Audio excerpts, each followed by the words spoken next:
Today I'm going to talk about what nutrients you should be careful of taking as you age, especially over the age of 50. Then I'm going to talk about what nutrients you should probably take more of as you age. So let's first start with what to not take. First one on the list is iron. Our bodies do not have a good way of getting rid of excess iron. And too much iron in the body creates damage in the liver. If you were to take iron on a regular basis, that could even increase your risk of getting an infection if your immune system is low because you're giving the pathogens plenty of food. Also, when you take more iron, it depletes zinc. Really, one of the only remedies is just to donate blood to get rid of some of this iron.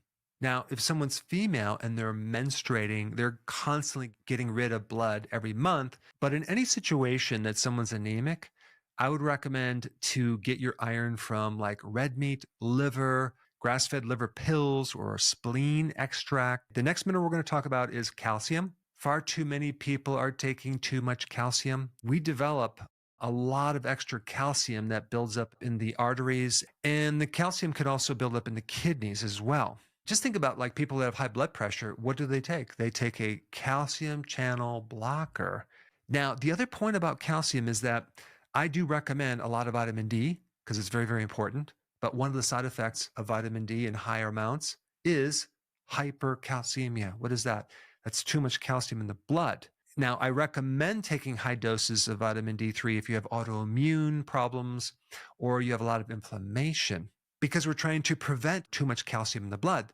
Next vitamin on the list, vitamin A, but I'm not talking about the natural vitamin A. I'm talking about the synthetic version of vitamin A because they can become a problem, especially if you're taking them on a regular basis with the liver, as in liver damage, osteoporosis, and increase intracranial pressure. So that's like headaches. The natural version of vitamin A is totally fine. You can get that from cod liver oil. You can get it from egg yolks, get it from butter, but I would avoid taking any synthetic vitamin A. You would think sodium would be on this list, but sodium is very necessary for you to take, especially as you age. So sodium is necessary to give you energy. Following up with that, let's talk about the vitamins that you need more of as you age. There's the synthetic version of vitamin C, and then there's the natural version. In the past, I've been very much against synthetic vitamin C, but since then, I found there's definitely a time and a place for taking large amounts of vitamin C for various things. One is just to lower your histamine. So if you have this allergy attack, it seems to do wonders for that. And even one being to help with cancer. But on the flip side, I also recommend taking the vitamin C from sauerkraut would also be a good idea. All right, next vitamin on the list. This one's very, very important. This is vitamin B3 in the form of niacin. The problem with niacin, it gives you this flush. If you start off with very small amounts, like you start with 50 milligrams and slowly go to 100 milligrams, but I personally take about 500 to 1,000 milligrams of niacin every single day. Anyone over the age of 50 should do that. It's one of the only things that can increase good cholesterol. It helps to repair DNA. It helps with giving you energy. Then we get to the mineral called magnesium. Magnesium is the thing that counters this calcification problem. It keeps the calcium from building up inside the cells. Great for blood pressure, great for muscle cramps, great for energy, great for sleeping, and great for lowering your cortisol. Okay, let's move on to the next one. Vitamin D. I think most people need a lot more than they're getting. You need 10,000 IUs. I'm not going to get into the million reasons why, but if you have any thought that that's a toxic amount, just think about this. If you're going to be out in the sun for about 40 minutes, okay, you're going to get 20,000 IUs of vitamin D3. So why in the heck would 10,000 IUs be a toxic amount? The next vitamin I'm going to talk about you needing is vitamin K1. Now, vitamin K1 has the function of clotting the body. There's this false idea that people have that if I take too much K1, I'm going to get more clotting. That is false information. When you take even high doses of vitamin K1, the blood will only clot to the normal amount. It won't give you extra clotting. It's not going to create a clot or a clogged artery. They should be consuming foods that are high in vitamin K1. Dark leafy greens are loaded with vitamin K1.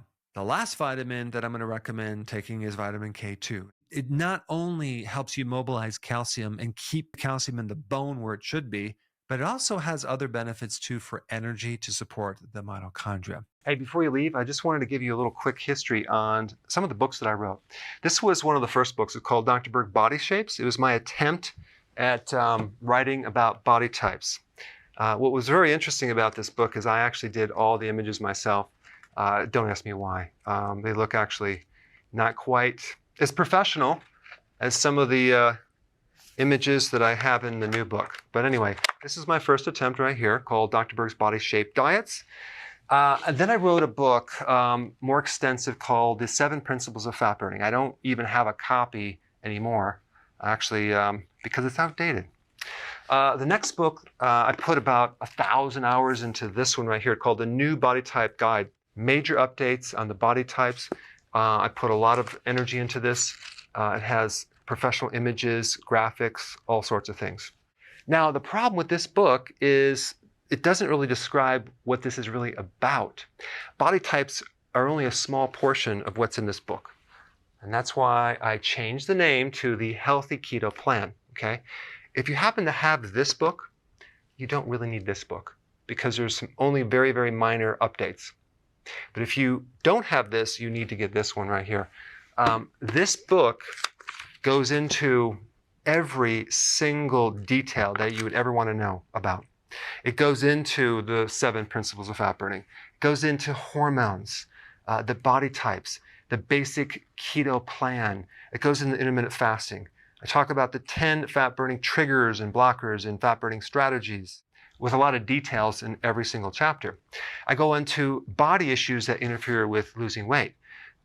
There's very few people that just have a weight problem. They have a lot of body issues, whether it's sleeping problems, stress problems, inflammation, menopause. I cover that extensively in this book.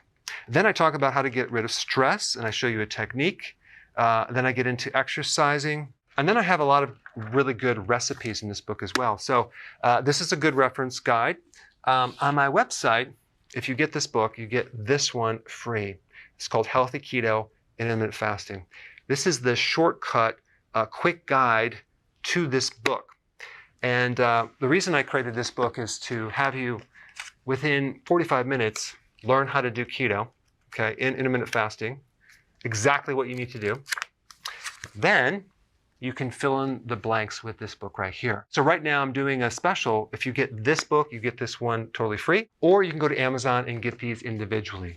So I just want to clarify the difference between this book and this updated one right here. If you don't have this, you need to get this right here. That way you can get the exact correct information to do it healthily.